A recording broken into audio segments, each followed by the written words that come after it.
Sénégal. Nous démarrons ce flash d'information avec Mankandia qui sera à l'Assemblée nationale ce lundi dans l'après-midi sur l'envoi des Djambar en Arabie Saoudite. Donc c'est cet après-midi que le ministre d'État, le ministre des Affaires étrangères va porter le message du président Macky Sall aux députés, message donc qui ne sera pas suivi de débat. Je vous propose ce récit d'Abdoulaye Sow.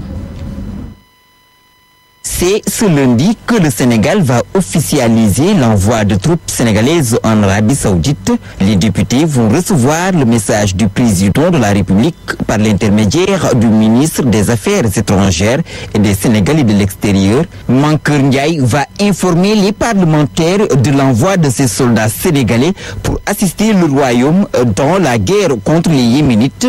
Mais les députés n'auront pas droit au chapitre.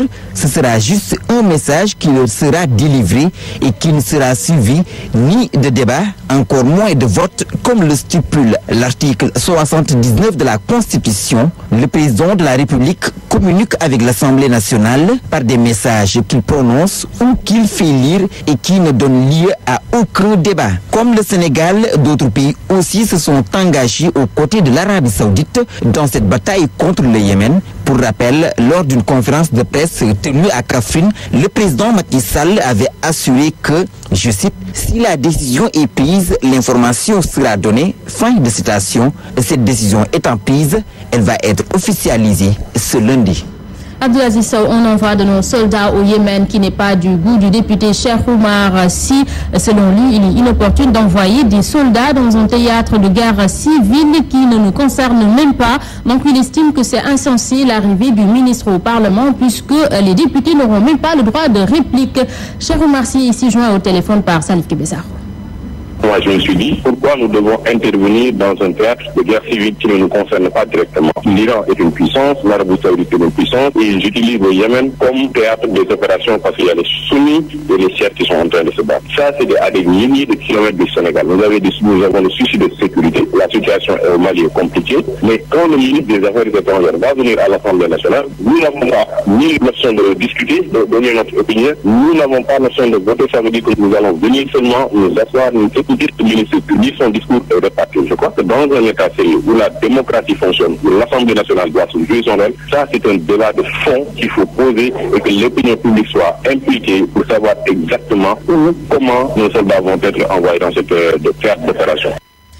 Par l'éducation, le grand cadre a décidé de suspendre provisoirement son mot d'ordre de grève, une décision qui fait suite à la rencontre tenue ce dimanche par le bureau national du SAEMS qui a regroupé les 14 syndicats des régions. Le bureau a par ailleurs renouvelé sa confiance à son secrétaire général Mamadou Lamine Dianté et disent que la grève n'exclut pas de reprendre la grève si toutefois le gouvernement ne matérialise pas ses engagements. Donc nous y reviendrons avec Sayuro Sen, secrétaire général du SAEMS. Le ministre de l'Éducation affirme que le calendrier ne sera pas changé en ce qui concerne les examens de fin d'année. Serigne Mbaïtiam dit s'être réuni avec les 16 inspecteurs d'académie de Dakar et que la grève n'aura pas d'impact sur l'année scolaire. Annonce faite donc lors de la revue sectorielle du programme d'amélioration de la qualité et de l'équité, de l'équité plutôt et de la transparence.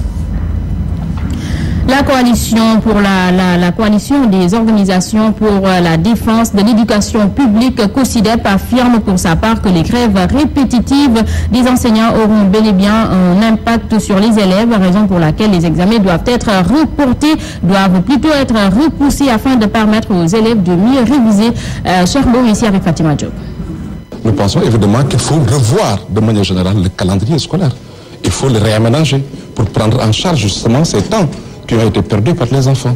Et donc il faut réaménager ce temps d'apprentissage et veiller à ce que, quand même, que les enfants puissent avoir le minimum qui puisse leur permettre de pouvoir boucler cette année scolaire. Ça, si nous ne le faisons pas, nous aurons échoué. Et de ce point de vue, nous appelons effectivement les techniciens à nous faire des propositions de calendrier réaménagé. Appelons les enseignants à être dans des dispositions à accompagner les apprenants dans ce sens-là.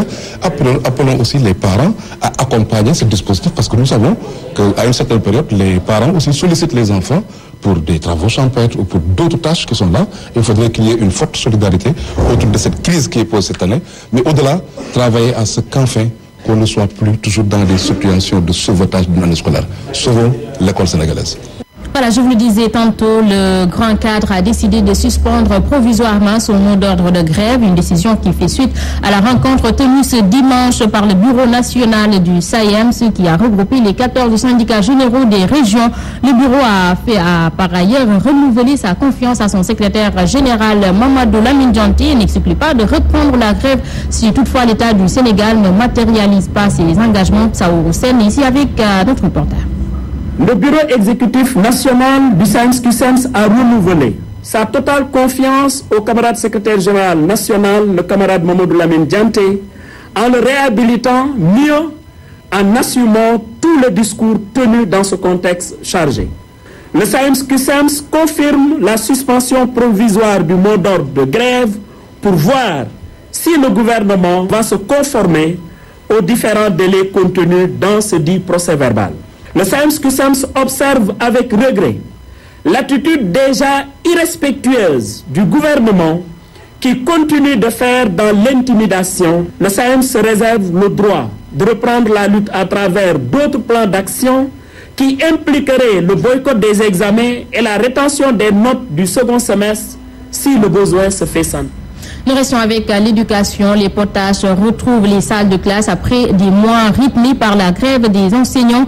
Ce matin, les cours ont repris, mais nombreux sont les élèves qui n'y croient même pas, qui ne croient toujours pas plutôt à la suspension de cette grève. Ils demandent tous le recul des dates d'examen et des compositions pour permettre de boucler le programme. Reportage Montpendia. Voilà, je vous le disais, donc les potaches retrouvent les salles de classe après des mois rythmés par la grève des enseignants. Ce matin, donc, les cours ont repris, mais nombreux sont les élèves qui n'y croient pas. Ils demandent tous le recul des dates d'examen et de composition afin de leur permettre de mieux réviser. Reportage Moumendjaï. Certes, ils ont rejoint les salles de classe ce matin, mais pour Mohamed Diouf, élève en terminale S2, une reprise des grèves ne serait pas une surprise. Vous voyez, l'année scolaire, comment ça se passe? La semaine passée, on avait entendu que le gouvernement et les syndicalistes ont trouvé un accord. Mais cependant, il y a deux trucs qui continuent la grève. Nous sommes un peu perturbés. Yacine Faye est en classe de seconde. Pour elle, le gouvernement et les enseignants ont tardivement trouvé un accord. Je pense que les grèves sont anormales. C'est pas normal qu'ils attendent la fin de l'année pour trouver un accord. Suffisant pour que cet élève en classe de première qualifie cet accord de sacrifice des potaches par le gouvernement et les enseignants. C'est pas normal du tout. Parce qu'on a étudié jusqu'à milieu de l'année. On fait des grèves qui sont anormales. Ça ne nous arrange même pas, sérieusement. Déjà, on n'a pas de niveau, sérieusement. Parce que les professeurs nous apprennent bien. Aujourd'hui, l'unique souhait de cet élève en classe de terminale est que les examens soient reculés. Ce que je souhaite, que nous, les dates d'examen, que nous les repoussons. Qu'ils repoussent les dates d'examen. Oui, parce qu'actuellement, nous sommes tellement... Non, le programme n'est pas encore bouclé. Parce que le 30 juin, c'est bientôt le 30 juin. Pour les élèves en classe de seconde et première, leur préoccupation reste les seconds semestres, même s'ils ignorent tout des bulletins du premier semestre. On n'a pas encore reçu nos bulletins, on nous a dit lundi prochain. Pour le deuxième semestre, on ne l'a pas encore programmé. Ainsi, ils demandent à ce que les dates des compositions du second semestre soient reculées pour permettre à ce que le programme soit bouclé.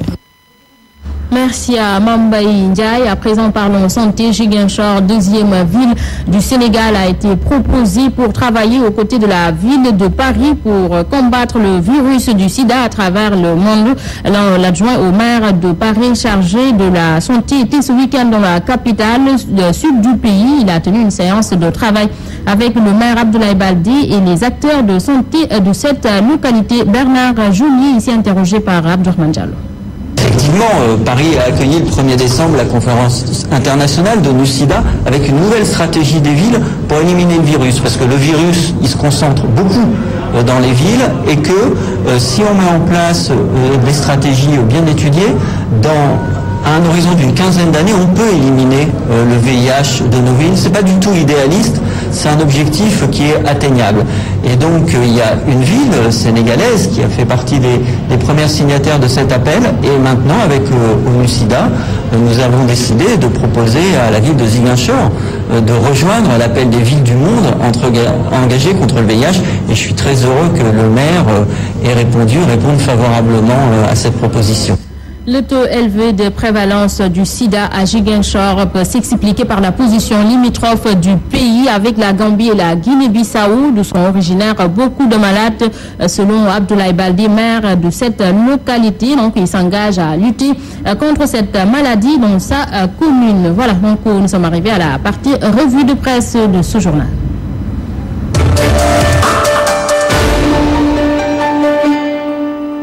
À toutes et à tous, bonjour, alhamdoulilah. Voilà ce qu'il faut dire en lisant le quotidien. Le quotidien, le journal du groupe Avenir Communication souligne en tout cas que le SAEMS-QSEMS suspend à nouveau son mot d'ordre. Cependant, le quotidien retient et fait retenir le war-waret continu de Gandé. Qu'à cela ne tienne, le populaire sur les remous au sein du grand cadre des enseignants indique que le SAEMS-QSEMS regagne les classes mais accuse le gouvernement. Accuser le gouvernement de quoi? Eh bien, le SAEMS-QSEMS accuse le gouvernement de faire dans l'intimidation, explique en tout cas le populaire.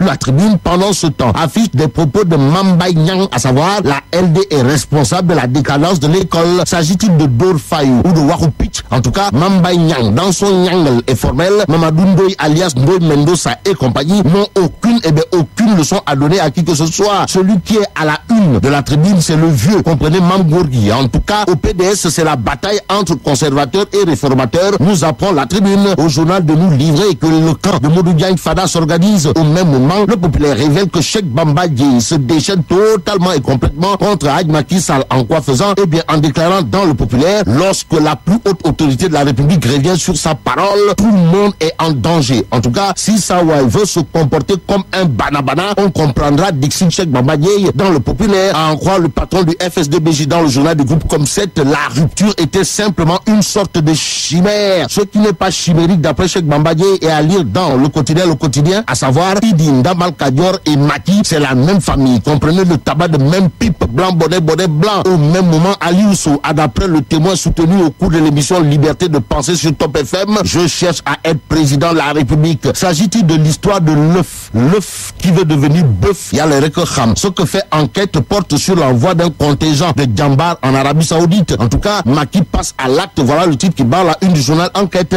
Le journal de nous apprend que Mankeur Ndiaye délivre le message du président aux députés cet après-midi. Ce matin, Walfadjri l'aura toujours sur l'envoi de soldats en Arabie Saoudite. Titre, Maki va parler au peuple. Action-réaction. Doudou Wade de confier dans Walfadjri l'aura s'il s'agit d'une déclaration de guerre. Point de suspension. À propos de Tchoki fin et rare final, Libération affiche à sa une Maître Wade, Aïda Mbodj, le projet K. Révélation sur un bras de fer. Mais la dame de fer, comprenez, Aïda Mbodj ou la Lion du Baol, va initier une tournée nationale. Révèle Libération dans ses colonnes. Aïda Mbodj à la rencontre des Sénégalais à l'intérieur du pays, comme nous le dit Libération. De quoi dire Timbokul Safin. Terminons avec l'As quotidien qui, au sujet de la victoire du 3e Tigre de face sur le leader de Boulfa, les titres, Gris envoie Tyson à la retraite. Et là, Melach Dong de Gris envoie Tyson à la retraite. Wolobok. Merci à Fabrice Guéma, c'est cette revue de presse qui met fin à ce journal. À vous tous, merci de l'avoir suivi. L'info continue sur la Sen TV, la première télé urbaine du Sénégal. 14h, les Radicam sera là pour le journal en Wolof et tout de suite passer d'excellents moments en compagnie de l'équipe de Yen. Au revoir.